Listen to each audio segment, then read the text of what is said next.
नमस्कार मंडळी, Ram Ram. World of सिक्रेटमध्ये तुम्हा सर्वांचं स्वागत आहे. मी या चॅनलमध्ये लॉ ऑफ अट्रॅक्शनची माहिती देत असते. आत्तापासून मी तुम्हाला लॉ ऑफ अट्रॅक्शनच्या वेगवेगळ्या टेक्निक, त्याच्या सक्सेस स्टोरीबद्दल पण सांगणार आहे.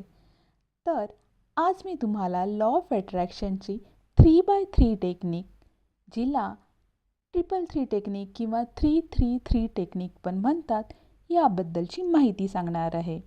आपण सगळेच आपलं आयुष्य अधिक चांगलं, यशस्वी आणि समाधानी बनवण्यासाठी सतत प्रयत्न करत असतो.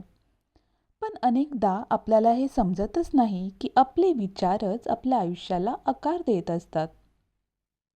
लॉ ऑफ अट्रॅक्शन असं सांगतं की तुम्ही जसे विचार करता तेच अनुभव तुम्ही तुमच्या आयुष्यात मिळवता.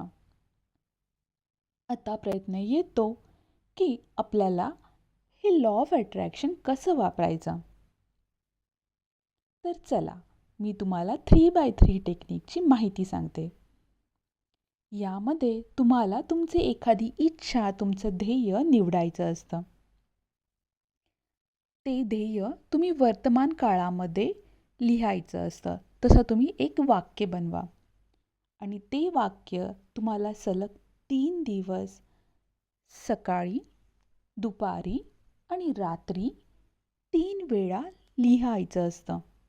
उदाहरणार्थ, जर तुमचं ध्येय हे आहे की तुम्हाला एक नवीन नोकरी मिळवायची आहे, तर तुमचं वाक्य हे असेल की मला माझ्या मनासारखी नोकरी मिळाली आहे. आणि हे वाक्य तुम्हाला प्रत्येक दिवशी 3 वेळा लिहायचं आहे. सकाळी 3 वेळा, दुपारी 3 वेळा आणि रात्री झोपायच्या अगोदर 3 वेळा.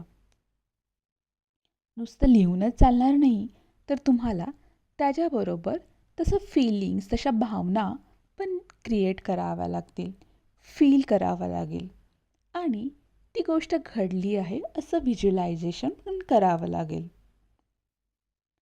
तर या टेक्निक मागे शास्त्र काय आहे हे मी तुम्हाला सांगते. आपलं अवचेतन मन, ज्याला आपण सबकॉन्शियस माइंड पण म्हणतो, ही एक शक्तिशाली गोष्ट आहे. आपण एखादी गोष्ट वारंवार बोललो, लिहिलो, ऐकलो की आपल्या अवचेतन मनाला, सबकॉन्शियस माइंडला ती गोष्ट खरीच वाटते. जर एखादी गोष्ट आपण रोज 3 वेळा लिहिली, तर आपलं अवचेतन मन, सबकॉन्शियस माइंड त्या गोष्टीवरती विश्वास ठेवतो आणि ती गोष्ट आपल्या आयुष्यामध्ये घडवतो. आता ह्या टेक्निकचे काही नियम आहेत. पहिलं, तुम्हाला सकारात्मक वाक्यच वापरायचं आहे. उदाहरणार्थ, मी खूप यशस्वी आहे, मला हवं ते घर मला मिळालं आहे. कधीही नकारात्मक शब्द वापरायचे नाहीत, जसे की त्रास, कष्ट नाही. दुसरं म्हणजे भविष्यात घडेल असं नाही, तर आता वर्तमान काळात घडलं आहे असं लिहायचं आहे. जसं की माझी इच्छा पूर्ण होईल असं न लिहिता माझी इच्छा पूर्ण झाली असं लिहायचं. मला नवीन नोकरी मिळेल असं न लिहिता मला नवीन नोकरी मिळाली असं लिहायचं.